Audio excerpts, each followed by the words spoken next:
కన్పూర్ నియోజకవర్గ కాంగ్రెస్ పార్టీ కుటుంబ సభ్యులందరికీ ఈ నియోజకవర్గ కేంద్ర మీడియా మిత్రులందరికీ పేరు పేరున నా ఉదయపూర్వక నమస్కారాలు తెలియజేస్తున్నాను. స్టేషన్ కన్పూర్ నియోజకవర్గ సమగ్ర అభివృద్ధికి అనేక ఆలోచనలు ప్రణాళికలు తయారు చేయడం జరిగింది. గడిచిన 15 సంవత్సరాలుగా సరైన అభివృద్ధికి నోచుకొని స్టేషన్ కన్పూర్ నియోజకవర్గం మళ్ళీ 2023లో కూడా ఎమ్మెల్యే గెలిచిన ప్రతిపక్షంలో ఉండడం వలన నియోజకవర్గానికి నష్టం జరుగుతుంది, ప్రజలకు నష్టం జరుగుతుందనే ఆలోచనతో నియోజకవర్గ అభివృద్ధి ధ్యేయంగా, నియోజకవర్గ అభివృద్ధి లక్ష్యంగా నేను కాంగ్రెస్ పార్టీలో చేరడం జరిగింది. కాంగ్రెస్ పార్టీలో చేరిన తర్వాత గౌరవ ముఖ్యమంత్రికి మన నియోజకవర్గ అభివృద్ధి పైన, ప్రజలు ఎదుర్కొంటున్న సమస్యల పైన వారికి విన్నవించడం జరిగింది.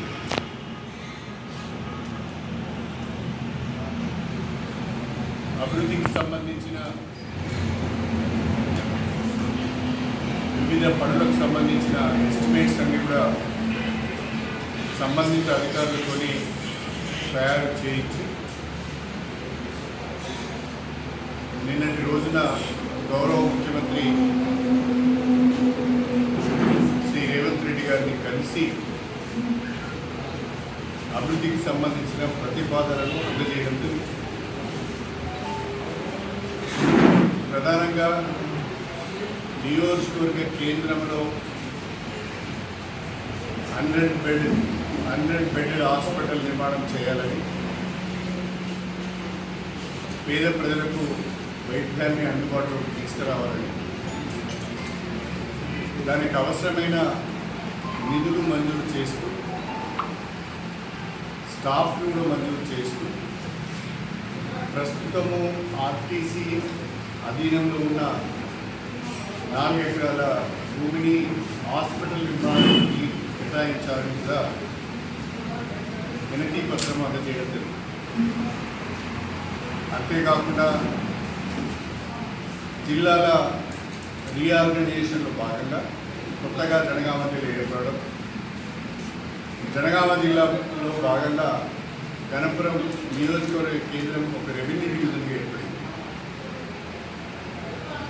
రెవెన్యూ డివిజన్గా ఏర్పడింది కానీ డివిజనల్ ఆఫీసులు పనిచేయడానికి ఇక్కడ సరైన అకామిడేషన్ లేకపోవడం వలన ఆశించిన రీతిలో అధికారులు పనిచేయలేకపోతున్నారు, ప్రజలకు వాళ్ళ సేవలను అందించలేకపోతున్నారు. అందుకని డివిజన్ కేంద్రంలో 15 కార్యాలయాలు, divisional and sub divisional offices ఏవైతే ఉన్నాయో 15 కార్యాలయాలను గుర్తించడం జరిగింది. అవన్నీ కూడా ఒకే కాంప్లెక్స్ నుంచి పనిచేసే విధంగా ఇంటిగ్రేటెడ్ రెవెన్యూ డివిజనల్ ఆఫీసెస్ కాంప్లెక్స్ను గన్పూర్లో నిర్మించడానికి ప్రతిపాదన ఇచ్చాను. ఏ రకంగానైతే సమీకృత కలెక్టరేట్ ఉన్నదో దాని తరహాలోనే సమీకృత డివిజనల్ కార్యాలయాల సముదాయం, దానికి దాదాపుగా 50,000 ఎస్ఎఫ్టీతోని నిర్మాణం చేయాలని, 15 కార్యాలయాలు ప్రజలందరికీ సేవలు అందించడానికి ఒకే దగ్గర ఉండి పనిచేయాలనే ఉద్దేశంతో ప్రతిపాదన ఇవ్వడం జరిగింది. అదేవిధంగా సాగునీటి రంగానికి సంబంధించి స్టేషన్ కన్పూర్ రిజర్వాయర్ నుంచి నవాబ్పేట రిజర్వాయర్కి వెళ్ళే ప్రధాన కాలువ లైనింగ్ లేక ప్రతి సంవత్సరము ఊడికతోని కూడుకుపోతున్నది. చివరి వరకు నీళ్లు వెళ్ళడం లేదు. స్టేషన్ కన్పూర్ నియోజకవర్గం, పాలకుర్తి నియోజకవర్గంలో దాదాపు 1,07,000 ఎకరాలకు ఈ కాలువ ద్వారా సాగునీరు అందించవలసిన అవసరం ఉంది. కనీసము 20,000 ఎకరాలకు కూడా సాగునీరు అందించలేకపోతున్నాం. కాబట్టి దీన్ని లైనింగ్తో మెయిన్ కెనాల్ లైనింగ్, దానికి ఉన్న డిస్ట్రిబ్యూటరీస్ యొక్క లైనింగ్ కూడా చేపట్టాలి. చివరి వరకు నీళ్లు తీసుకువెళ్ళాలి. మార్గమధ్యంలో చెరువులను కుంటలు నింపే విధంగా అవకాశం కల్పించాలని చెప్పి ఆ లైనింగ్ పనులు త్వరితగతిన చేపట్టాలని నేను రిప్రజెంటేషన్ జరిగింది. అది కాకుండా R&Bకి సంబంధించి దాదాపు 6 ప్రధానమైన రోడ్లను అభివృద్ధి చేయడానికి 125 కోట్లతో నిన్ననే R&B మినిస్టర్ గారికి, కోమటిరెడ్డి వెంకటరెడ్డి గారికి ప్రతిపాదన ఇవ్వడం జరిగింది. పంచాయత్ రాజ్ కింద వచ్చే రోడ్లను అభివృద్ధి చేయడానికి కాదు, నూతనంగా ఏర్పడిన చీపూరు, వేలేరు మండల కేంద్రాలలో మండల కాంప్లెక్స్ల నిర్మాణానికి నిధులు కావాలని చెప్పి మన పంచాయత్ రాజ్ మినిస్టర్ శ్రీమతి అనసూయ గారికి వినతి పత్రం ఇవ్వడం జరిగింది. హాస్పిటల్ నిర్మాణం కొరకు డివిజనల్ హెడ్ క్వార్టర్లో సమీకృత డివిజనల్ కార్యాలయాల సముదాయం కొరకు ప్రధాన గన్పూర్ నుంచి నవాబ్పేట వెళ్ళే ప్రధాన కాలువ లైనింగ్ కొరకు R&B పంచాయతీరాజ్ రోడ్ల అభివృద్ధికి, అదేవిధంగా చీపూరు, వేలేరు మండల కేంద్రాలలో మండల కాంప్లెక్స్ నిర్మాణానికి దాదాపు 500 కోట్ల రూపాయల పనులకు నేను ముఖ్యమంత్రి గారికి, సంబంధిత మంత్రులకు వినతి పత్రాలను అందజేయడం జరిగింది. ముఖ్యమంత్రి గారు, పంచాయతీరాజ్ మినిస్టర్ సీతక్క గారు, R&B మినిస్టర్ కోమటిరెడ్డి వెంకటరెడ్డి గారు అందరూ కూడా చాలా సానుకూలంగా స్పందించారు. తప్పకుండా స్టేషన్ కన్పూర్ నియోజకవర్గానికి మీరు అడిగిన విధంగా ఈ పనులు మంజూరు చేస్తాం, నిధులు ఇస్తామని కూడా చెప్పడం జరిగింది. చక్కటి ప్రతిస్పందన వాళ్ళ దగ్గర నుంచి లభించింది. వచ్చే 2 మాసాలలో ఇప్పుడు చెప్పిన పనులన్నిటికీ కూడా పరిపాలనా సంబంధమైన అనుమతులను పొంది టెండర్లు పిలిచి ఎంత తొందరగా వీలైతే అంత తొందరగా ఈ పనులను చేపట్టడం జరుగుతుంది అని చెప్పేసి సందర్భంగా ఇది కాకుండా విద్యా వైద్యానికి సంబంధించి స్కూల్స్లలో కానీ హాస్పిటల్స్లలో కానీ ఇక్కడ విద్యార్థులకు, అక్కడ పేషెంట్స్కి సంబంధించి వసతుల విషయంలో కూడా సంబంధిత ఇంజనీరింగ్ అధికారులతోని స్వయంగా పాఠశాలలను చూసి క్షేత్రస్థాయిలో పరిశీలన చేసి అవసరాన్ని బట్టి ఎస్టిమేట్స్ తయారు చేసి ఇవ్వమని చెప్పారు. ఆ ప్రతిపాదనలు రాగానే స్కూల్స్కు, హాస్పిటల్స్ కూడా వసతులు కల్పించే ప్రయత్నం చేస్తామని చెప్పేసి సందర్భంగా ఈ సంవత్సరంలో 500 కోట్ల నిధులు స్టేషన్ కన్పూర్ నియోజకవర్గ అభివృద్ధి పనులకు తీసుకురావాలని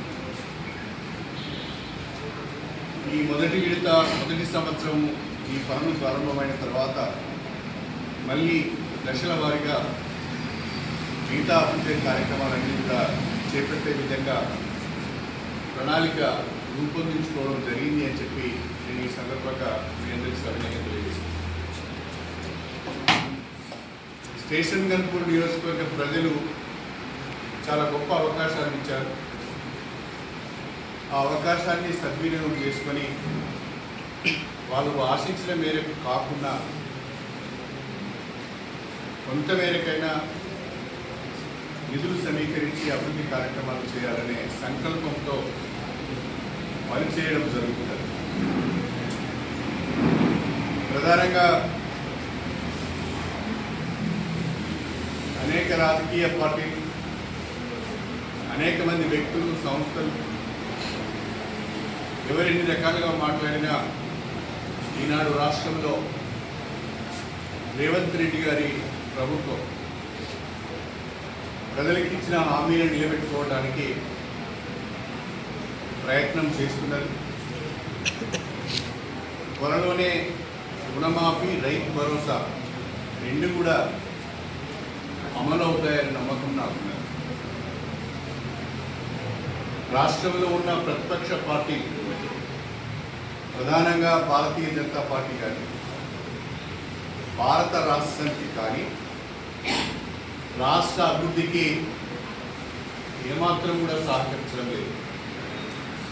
కేంద్రంలో ఉన్న భారతీయ జనతా పార్టీ ప్రభుత్వం, నరేంద్ర మోడీ గారి ప్రభుత్వం గత 10 సంవత్సరాలుగా అధికారంలో ఉండి తెలంగాణకు గౌరవించింది ఏమీ లేదు. మొన్నటి లోక్సభ ఎన్నికల్లో కూడా భారతీయ జనతా పార్టీ తెలంగాణ ప్రజలకు అనేక హామీలు ఇచ్చింది. ఆ హామీలను నిలబెట్టుకోవడానికి ఈ రోజు వరకు కూడా ఏ రకమైన ప్రయత్నం జరగడం లేదు. తెలంగాణలో నిరుద్యోగ యువకులను రెచ్చగొట్టే ప్రయత్నం చేస్తున్నారు. కాంగ్రెస్ ప్రభుత్వము, కాంగ్రెస్ పార్టీ మాటలు చెప్పి అధికారంలోకి వచ్చింది, నిరుద్యోగులను పట్టించుకోవడం లేదనే తప్పుడు ప్రచారం చేసి యువతను రెచ్చగొడుతున్నారు. రేపు అసెంబ్లీ సమావేశాలలో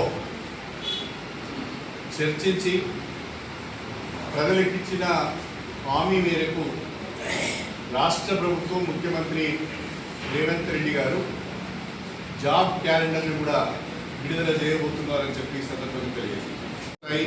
ఎగ్జామినేషన్లు ఎప్పుడైతే ఏ రకంగా ఏ శాఖలో రిక్రూట్మెంట్ జరుగుతున్నదో ఆ జాబ్ క్యాలెండర్లో ఏ రకమైన అంబిగిటీ లేకుండా, ఎవరికి అనుమానం రాకుండా క్లారిటీతో జాబ్ క్యాలెండర్ను విడుదల చేయబోతున్నామని చెప్పి ఈ సందర్భంగా యువతను రెచ్చగొడుతున్న బీజేపీని అడుగుతున్నాడు. 10 ఏళ్ల కాలంలో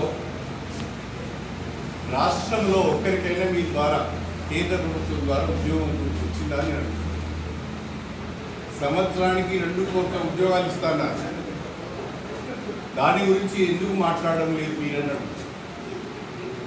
ప్రగల్భాలు పలికే మీరు, నరేంద్ర మోడీని చూపించి ప్రజలను మోసం చేసిన మీరు, రాముని పేరు చెప్పుకొని రాజకీయాలు చేసే మీరు,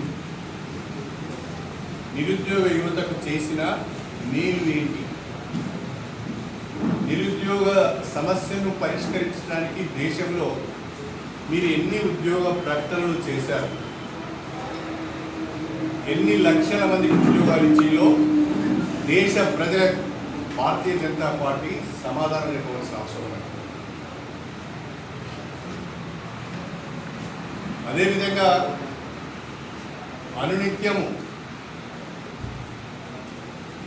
కాంగ్రెస్ ప్రభుత్వాన్ని విమర్శిస్తున్న భారత రాష్ట్ర సమితి నాయకులు కూడా ఆలోచించుకోవాలి. 10 సంవత్సరాల అధికారంలో ఉన్నప్పుడు మీరేం చేశారు? ఏ రకంగా ప్రభుత్వాన్ని నడిపారు? ఏ రకంగా అవినీతిని పెంచి పోషించారు? కుటుంబానికే పరిమితమైన అధికారం, కుటుంబానికే పరిమితమైన అవినీతి, కుటుంబానికే పరిమితమైన అహంకారం వల్లనే కదా మీరు ఓడిపోయింది. ఇంకా మీకు జ్ఞానోదయం కావడం లేదు. రాజకీయ వలసల గురించి మాట్లాడే నైతికత మీకు లేదు. రాష్ట్రంలో రాజకీయ పార్టీలను విలీనం చేసుకొని రాజకీయ వ్యవస్థను విలువలు లేకుండా చేసింది మీరు, భ్రష్టు పట్టించింది మీరు. ఏ ముఖం పెట్టుకుని మాట్లాడుతున్నారు వలసల గురించి? ప్రజలు మీరు మాట్లాడుతుంటే అసహించుకుంటున్నారు.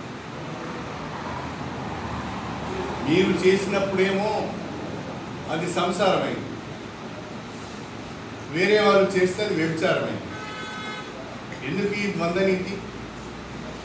చట్టం తన పని తాను చేసుకుంటుంది.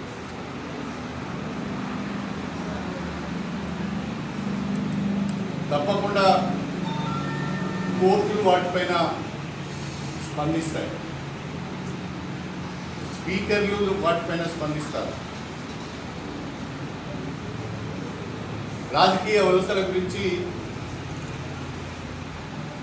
స్పీకర్ కానీ కోర్టులు కానీ వాళ్ళ అభిప్రాయాలు చెప్తాయి.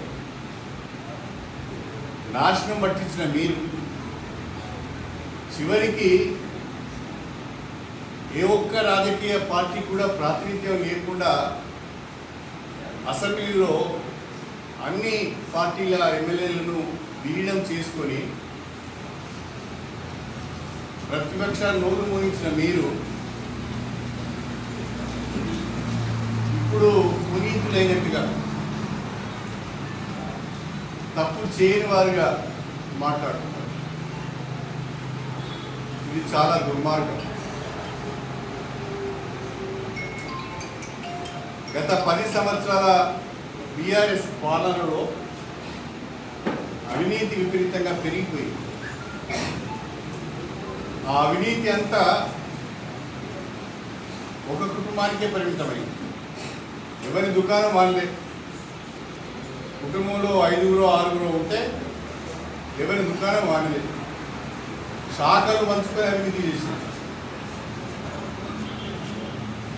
ఇవాళ పెద్ద పెద్ద నీతులు మాట్లాడుతున్నారు. ఇవాళ కేసీఆర్ ఆస్తులు కానీ, కేటీఆర్ ఆస్తులు కానీ, హరీష్ రావు గారి ఆస్తులు కానీ, కవిత ఆస్తులు కానీ, సంతోష్ కుమార్ ఆస్తులు కానీ 2014 ముందు ఎంతున్నాయి, 2024లో ఎంతున్నాయో ప్రజలకు చెప్పండి. మీ ఆస్తుల వివరాలు ప్రజలకు వెల్లడించండి. ఏ రకంగా 1000 కోట్ల ఆస్తులు, 100 ఎకరాల భూములు వచ్చినాయో, ఏం కష్టం చేస్తే వచ్చినాయో, ఏ చెవిటోడితే వచ్చినాయో తెలంగాణ ప్రజలకు వివరణ ఇవ్వండి. అది చేయకుండా కాంగ్రెస్ ప్రభుత్వం పైన విమర్శలు చేయడం సరైనది కాదు.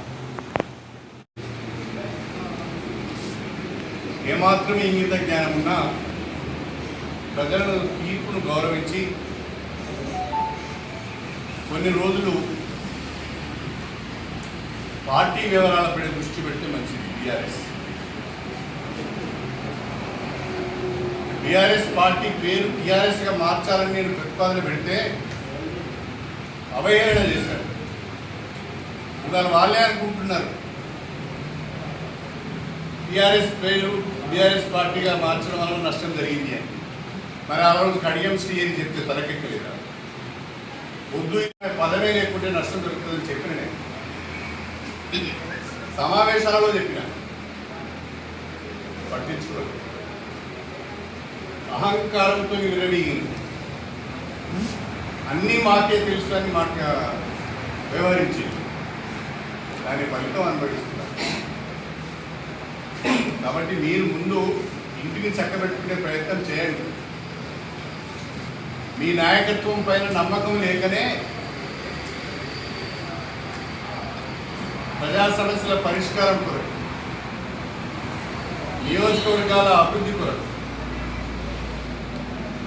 బీఆర్ఎస్ పార్టీ నుంచి కాంగ్రెస్ పార్టీలోకి వలసలు కొనసాగుతున్నాయి. మీ నాయకత్వం సరిగా ఉంటే, మీ పట్ల నమ్మకం ఉంటే ఎందుకు అందరూ మీ నుంచి దూరం అవుతారు? ఏమి జరిగిందో ఆలోచించకుండా, పొరపాటు ఎక్కడ జరిగిందో తెలుసుకోకుండా, ఒక ఆయన ఏమో బీఆర్ఎస్ పార్టీ ఓడిపోవడం వల్ల, కేసీఆర్ ఓడిపోవడం వల్ల దేశానికి నష్టం జరిగిందని మాట్లాడతాడు కేసీఆర్. ఒక ఆయన ఏమో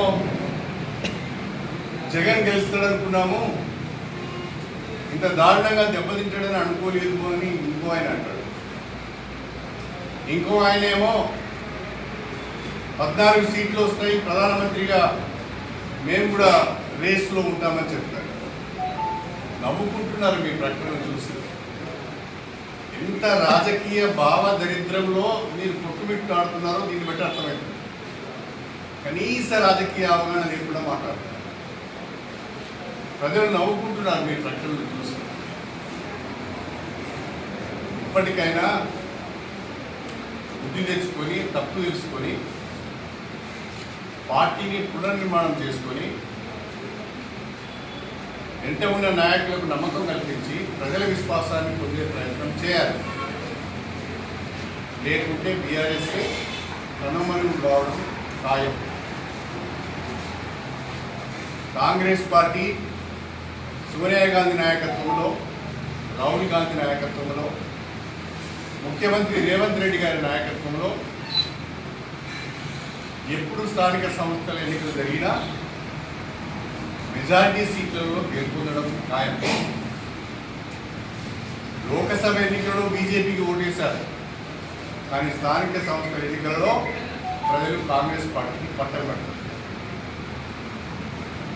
ఆ దిశగా కాంగ్రెస్ పార్టీ కార్యాచరణ రూపొందించుకుంటున్నది.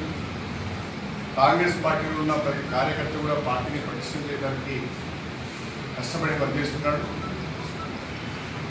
కాంగ్రెస్ పార్టీని పటిష్టం చేసే దిశగా మా అడుగులు ఉంటాయి, మా ప్రయాణం ఉంటుంది. ఈ నియోజకవర్గ అభివృద్ధి లక్ష్యంగా అందరినీ కలుపుకొని పోయి పనిచేసే ప్రయత్నం నేను చేస్తాను. ప్రజల సహకారం కావాలి, మా కాంగ్రెస్ పార్టీ కార్యకర్తల సహకారం కూడా కావాలి, మీడియా మిత్రుల యొక్క సలహాలు కూడా కావాలని చెప్పి ఈ సందర్భంగా తెలియజేస్తున్నాను. మీ అందరి దగ్గర